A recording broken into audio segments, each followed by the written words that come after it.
Hello, and welcome to Journeys into Being, a new program co-produced by Amherst Media, focused on being, not doing.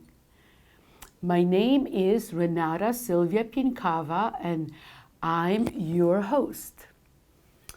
In this world of so much turmoil and injustice, you may wonder why create a program not about change or action, but a program about simply being in the present moment.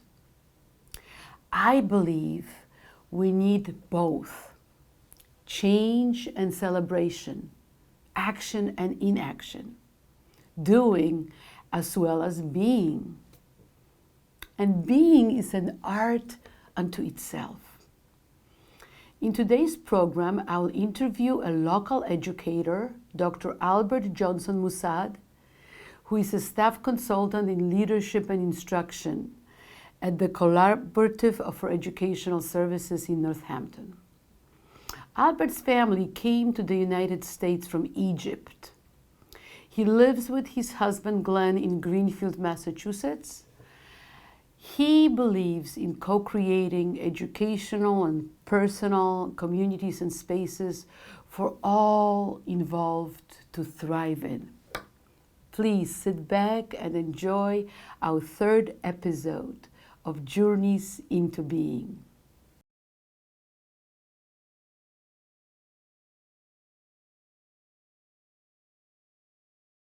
I'm Albert Johnson-Mussad. Here in Western Massachusetts. I'm a leadership and instruction continuous improvement specialist at the Collaborative for Educational Services, and I live in Greenfield, Massachusetts. Wonderful. Thank you so much for coming here to our studio at the end of your workday. We appreciate your presence here very much. And just to ease us into the process of interviewing, what object did you bring today that would reveal something important about you, Albert? Thank you. Yeah, so I brought this. So the object itself is probably recognizable, right, as a Coke bottle. And I have had this bottle, and I have a similar bottle of Pepsi as well. At home, I've had these for about 20 years. I purchased them in Egypt. My parents immigrated from Egypt to the U.S. in the late 50s, and my brothers and I were born in the United States, so I've traveled back to Egypt a few times. And I speak Arabic a little bit, but really it's a tenuous connection, I would say, to the culture, because I don't speak the language fluently, because I have family in Egypt. I have aunts and uncles and cousins, and I speak a little bit of Arabic. They speak some English, and so when we have visited, we've been able to talk to each other. But this it's a simple thing, and yet when I see it, it sits in my bedroom, and when I see it, it brings me great joy, and makes me smile as I think about being in Egypt and being with my family. Mm-hmm. Awesome. And where in Egypt is your family? Which city or place? So to my point about having a more tenuous connection, some of my family is in Cairo. Okay. My mother was one of 6 children, so she had a sister who lived in Alexandria, but she has since passed. Right. So I have some family. I have cousins and second cousins in Cairo. but I may have family in other parts of Egypt, and I'm not really sure. Okay, Yeah, wow. yeah. And you know, I mean, a Coke bottle is something so recognizable. Yeah. Of course, different letters Yeah. and symbols. But is it something that also your parents grew up with, do you know? Or is that, you know, having Coke in Egypt something very common also when you go there? So yeah, so that's interesting. When I would travel to Egypt and we would visit with my mom's sister Right. and stay with her, right? I don't really remember seeing it in the house. Yes. Mostly it was Turkish coffee that Right. that was the on tap there. I just remember, you know, just a little, you know, a small cart, you know, on a side street. I just saw it and I was Wow. so taken with it. But I'm imagining actually that these days it's just very, very common. Right. It's considered a very simple thing. I remember one of my aunts when I was excited to see this and bought it, and you know, she knew I was taking it as a souvenir and not to drink it, right? She looked at me kind of surprised, Yes. right? And I yes. remember her saying in Arabic, "Oh, you know, haga basita," right? It's such a simple thing, Right. right? And just being amused that it Yes, captured me that way.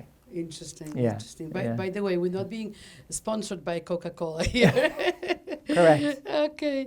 Correct. So, and where were you born then? You were Yeah. born in the United States? So Where was- yes, I'm the middle of three boys, Yes. and we were all born in the United States in New York, and then at some point, you know, moved to New Jersey, and we lived most of our lives in New Jersey. Yeah. And how do you feel that your background inform who you are here and now? You kind of spoke about Yeah. the roots a little bit, but Yeah. then how does that reveal itself in your present life here now? Yeah, so that's really that's a really interesting question. You know, the question, where do you come from, can be answered so simply, right, on the surface. And yet it makes me think about not only the places, but also the experiences and the people, right? So I come from my parents, right, who are immigrants. And the fact that they're immigrants, I think, has been significant in my life, right? The experience of immigrants and the experience of being a child of immigrants. I think about growing up with them in terms of high expectation, right? You know, what was expected of us in terms of the work we did and how much work we did, and that we were going to go to college, right? And that we were going to be good people and good humans and you know, have a church life, and you know, all of those expectations. I think of my experience as Christian. That is certainly has informed kind of who I am today. I just turned 58, right? So Happy birthday! So thank you, thank you. I think of the privilege I've had of long-term individual psychotherapy and what I learned about myself and my family in that process. I think about my access to education that I think has been extraordinary. I've had the privilege of earning several advanced degrees, and the opportunities that those degrees have opened up for me. And I also think about, you know, the hard knocks, right, of life and the very difficult experiences that I've had that have made me who I am. So I think, so in terms of then how that makes me who I am, right, today, I think about the achievements, right, that that I'm proud of, right? I'm proud of having earned a doctorate from Georgetown University. I'm proud of having co-authored a book with a very brilliant colleague. I'm proud of the work I get to do co-creating in schools, right? Working with educators around problems of practice and making those easier, right? There's, ease, right? Making that experience for them as educators and for students a happier experience of school and really just greater outcomes in terms of their experience in school. So I want to just before Sure. you continue, Sure. just a couple of questions. As an immigrant, or as immigrants, your parents must have had reasons why they came. Yes. What was the main reason why they came? Yeah, That's one of my questions. Yes, that's a great question. I say that partly because I may know part of the answer, but not all of the answer. And I think part of the answer was my father was a surgeon and my father was a nurse. Your mother was a nurse. I'm sorry, yes, Your my okay. mother was a nurse, right. Right. And so my father came first, and he came for more training in surgery. He was a surgeon, so he came for more training in surgery. And then I think after a year it was his intention to go back to Egypt. But he kind of looked around and kind of saw what maybe was possible here for himself and, for him and my mother and the prospect of having children, right? And so my mother came a year later. And then, shortly thereafter, my older brother was born. And when he was born, he was given an Egyptian name. And so they were still planning to go back to Egypt. Right. Then I came along about 3 years later, and they decided to stay. And I think essentially my understanding is they saw what could be possible in the United States. Okay. That was not possible, that they didn't see as possible in the Egypt of the late 50s and early 60s. Right. And did your mom work as a nurse, or did she stay at home after she had the kids? So interesting. She initially, there was no plan for her to work, and she really insisted that she get a job. She needed something to do. So she was trained as a nurse in Egypt and wasn't yet licensed in the States to do that. So she worked initially as an operating room assistant, and eventually then also all she had to do was to sit for the exams. And so she did that and eventually earned her nursing, or registered her credential as a registered nurse. Wow, yeah. Wow, awesome. Great. So the next question I have, just as a follow-up, I understand, getting your degrees and getting a doctorate, that's really a huge accomplishment. I think only about 3% of people have it. But I was also interested in the School of Hard Knocks. Can you share one of the Hard Knocks? I bet. Because, we really want to connect with both. So we'll ask you more about your education, about your teaching, but also maybe, some of the School of Hard Knocks. We all go through by the time we get to be 58. Right. Exactly. Sure. So let's see. Let me think about this. I came to Massachusetts about 10 years ago. So I was about 48 when I came to Massachusetts.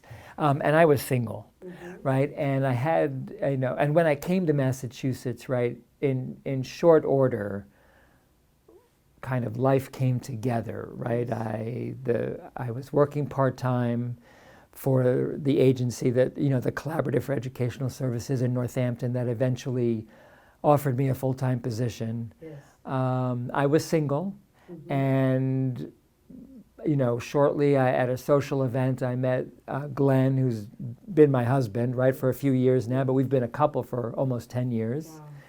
Wow. We've been married for about 3.5 years. Awesome. So I came to Massachusetts, so before I was 48, I had certainly been looking for a partner, right, and had a couple of what I thought were promising, romantic relationships that ended abruptly and painfully, right? So that happened.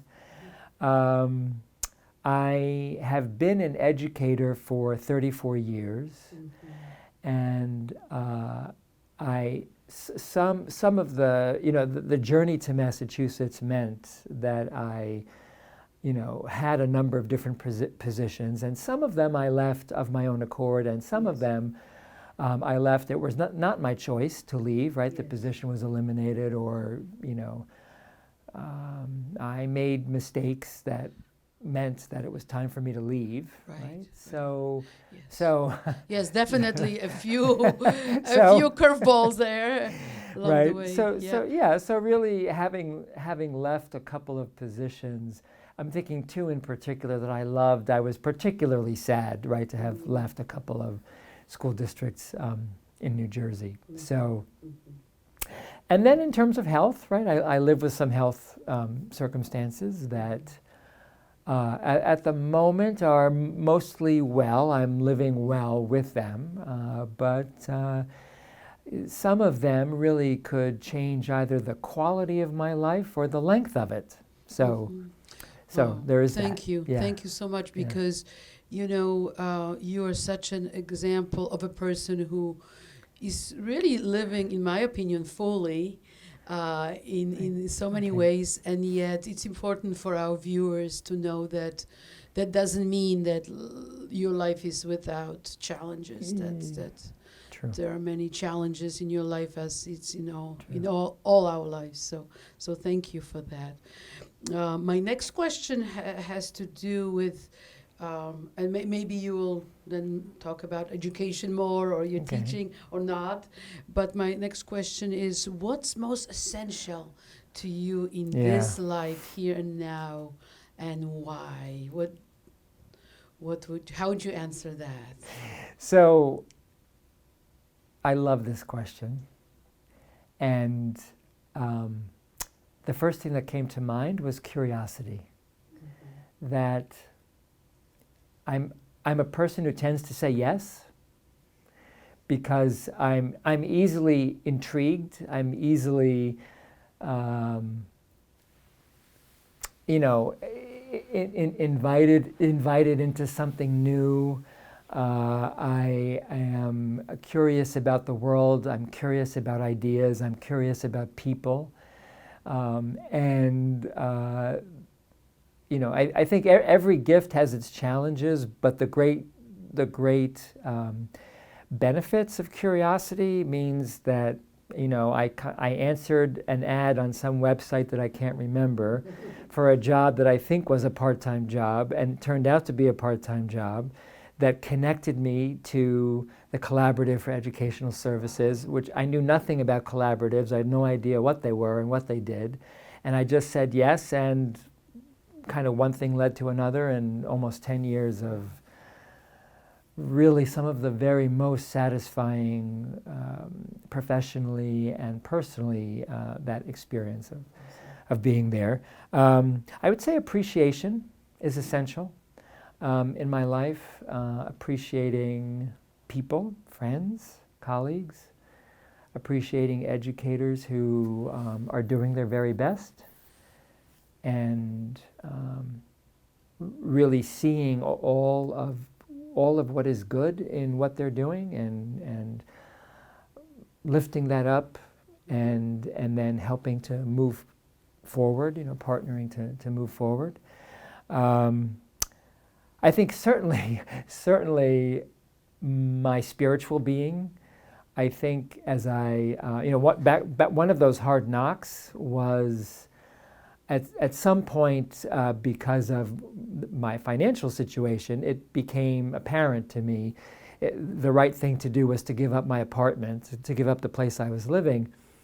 And then I lived itinerantly for a period of about 6 months with friends, right? Wow. So, I was never homeless, right? That blessing, which is still a curse, right? In this great country of so many people. So I was never homeless, but I didn't always know where I would be living. I had that experience. Right. And that's a pressure, huge pressure. Right. So really those moments of remembering that wherever I was, I had the God I seek, right? I had access to the God I seek. That God is ever present with me. There were moments when that was the mainstay, that awareness and that connection was really the mainstay of my well-being. Mm-hmm. And you mean in a spiritual sense, or also in a religious way, in terms of the religion itself supporting you, or both, or just one or the other? I mean that when I had two friends in Massachusetts, when I came to Massachusetts, I had two friends. One of them took me in, right, and I lived with him for 4 months. Right. He had a spare mattress, right, in a room that I think was an office, right. So that was where I slept. Mm-hmm. When it felt to me that life was precarious. Right. The presence of God, mm-hmm. as a spiritual presence, not really a religious experience, right. But really as a spiritual experience of knowing that I was not alone, and that there was a plan, and that things would go from, the things that needed to happen would happen. And eventually they did. I found a full-time job that I've been in for almost 10 years. I found a husband, right? And I'm living in a part of the country. I love Western Massachusetts, and so I'm living in a part of the country that, only 10 of my 58 years, and it feels like home. I mean, this, mm-hmm. And I'm still in awe. I'm still in awe that I'm here in this part of the country. I'm in awe of the beauty of the space. I'm in awe of the work I get to do. Yes. Yes, and you are so much of a, I think, role model for our students, because that's what we hope that they will get out of education, is that love of that curiosity that you're talking about, right? Being curious, being intrigued by life and life's twists and turns, and just learning, and also being grateful. So I think, I teach my students that if they learn something, they need to learn about gratitude, and curiosity, and becoming a lifelong learner. So I think that the next question, what is your calling in life? And is it the same as your profession or occupation? Is a good segue now to talk about that. Then you could talk about. So I'm going to define my calling as other than the work that I do. Okay. I define my calling as to love myself, because it wasn't always the case that I could do that. Above all else, right, to do the thing that I think that I can, that I think that the God I seek wants me to do. Mm-hmm. Right? That is my calling. Mm-hmm. to nurture and uplift people, right, in their creations, in their strengths, in their gifts, and in their struggles, and in their potential, right, to help, to partner, to accompany people in creating the life and the work and the being that is their potential. So I get to do all that yes, because I get to do all of those things in the work that I do. Beautiful, beautiful.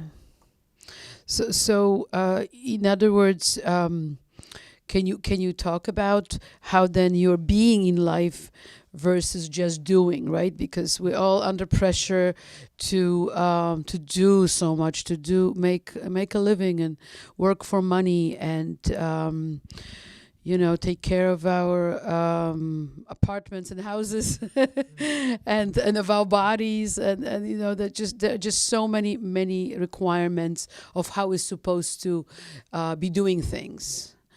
So Yes, how are you being in life Yeah. versus just Yeah. doing? I would say, I think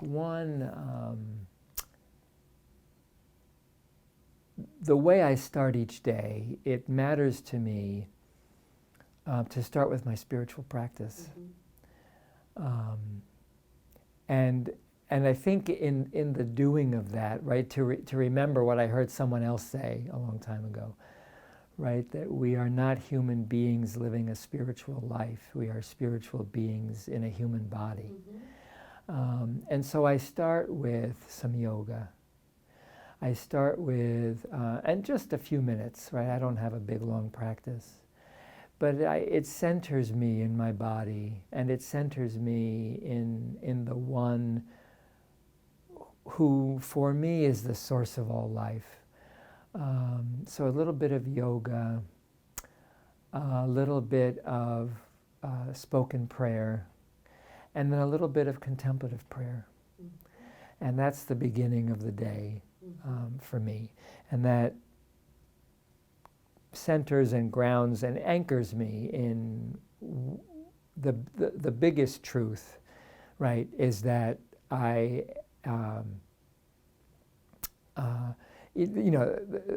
God I seek has born me into new life, and so living this day well is the kind of the overarching objective. And along the way, some things will be done, some things will not be done. I will do certain things with some people or not with others. So there are things and tasks and people along the way.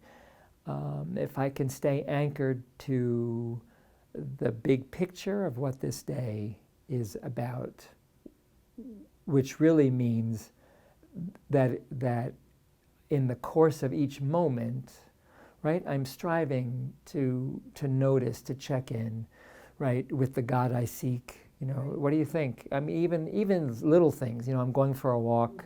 I might say, "What do you think, Lord? Should I go straight? Should I go right?" Even little things. What should I do next? So you stay connected. I ask that question a lot. Yes, right? yes, yes. Yeah. And do you hear the answers usually, or? I wouldn't say that I hear a voice. I would say that one thought predominates over others. Right. That's how I perceive an answer. Awesome. Right, to the question. I also think about mindfulness in the moment. So in a small moment, I might be in an elevator and there's an interaction with a person, or I go for a walk and I get to say hello to somebody, or particularly what I experience as holy surprise, a phone call or an opportunity or encountering a person that I wasn't anticipating, or in working on something for work, I learn something, or I discover some particular ease or resource that is really useful or exciting to me or interesting. to notice that's a gift in this moment. Right. This is a gift, right? Particularly when I'm with a person, Right. I try really hard to give attention Mm-hmm. to, there are always thoughts in the head, but to try to let those Mm-hmm. sit for a moment and be fully present Right. with the person I'm with. Right. That's beautiful. That's what I mean by being, being open, being attentive, and sometimes it's not just one steady stream of events or feelings, but it does help to be truly present. We're coming towards the end of the interview, but I have a couple more questions. Some were not on your list. So one of them that people were asking has to do with age.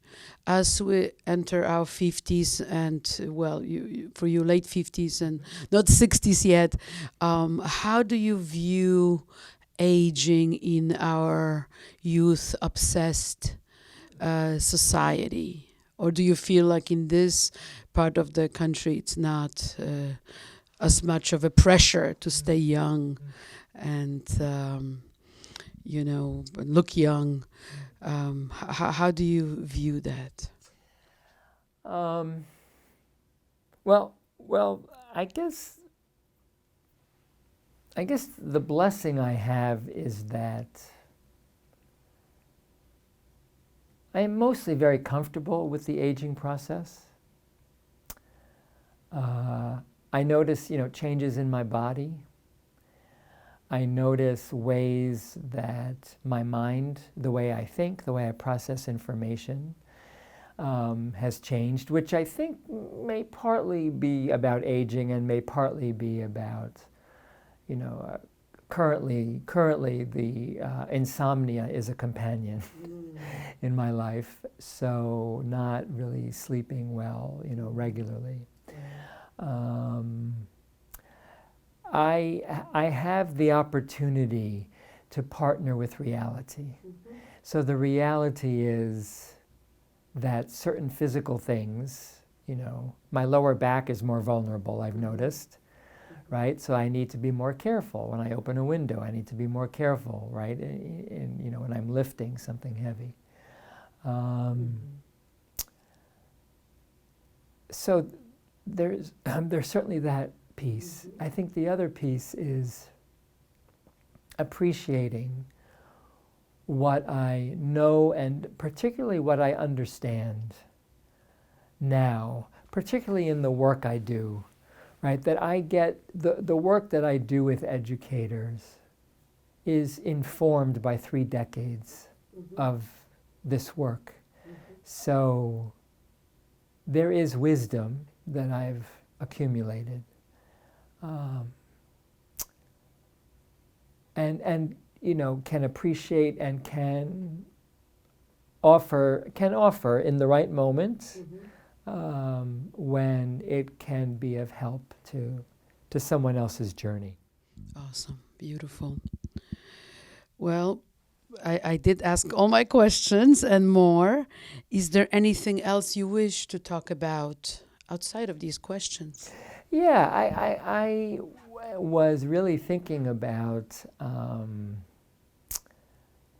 the difficulties I still face, right? When I encounter self-doubt, when I encounter physical frailty, when I encounter, worries really in the domains of life that where we live, right? So in my physical life, in my financial life, in my work life, certain kind of anchors I kind of hold on to. And again, really connecting to my spiritual life. And one is, I once heard a professor of theology. She was giving a talk on the spirituality of Thomas Merton. And she said, I assume she was, well, describing his spirituality. I don't know if she was quoting him, and she said, she remarked on the peculiar way that God makes possible for each of us. And I thought to myself, yeah, it's really true. There's enough peculiarity, right, in my life. And that word peculiar meaning both unique and also non-normative, right? So there are so many ways my life is non-normative, right? I identify as a gay man, right? You know, I'm wearing a piece of jewelry that belonged to my mother, right? So the way that I kind of express myself in the world. So it's helpful for me to remember this idea of the peculiar way that you know, that God or the universe or life with a capital L, right, has made possible for me.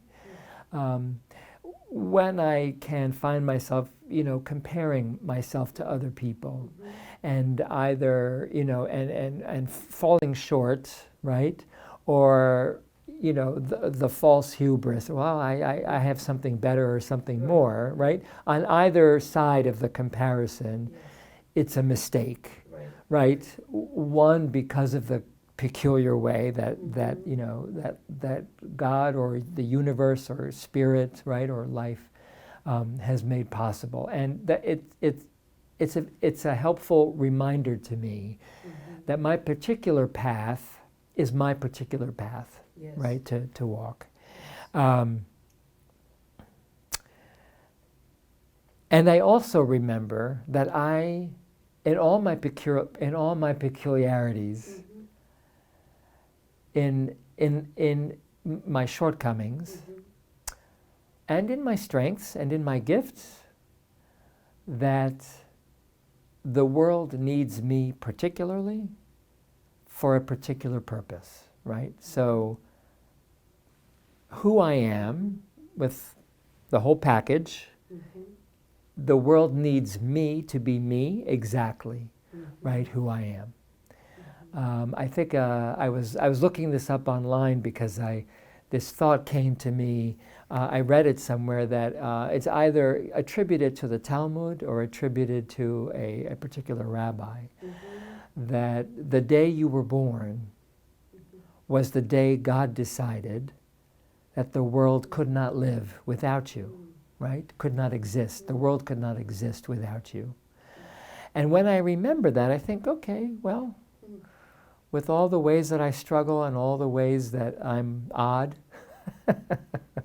right? In all those ways, right? And in my particular gifts, right? And in all the strengths that I bring as well, that the world needs me to be me. That's just so beautiful, Albert. And that was going to be my last question, but I think you answered it.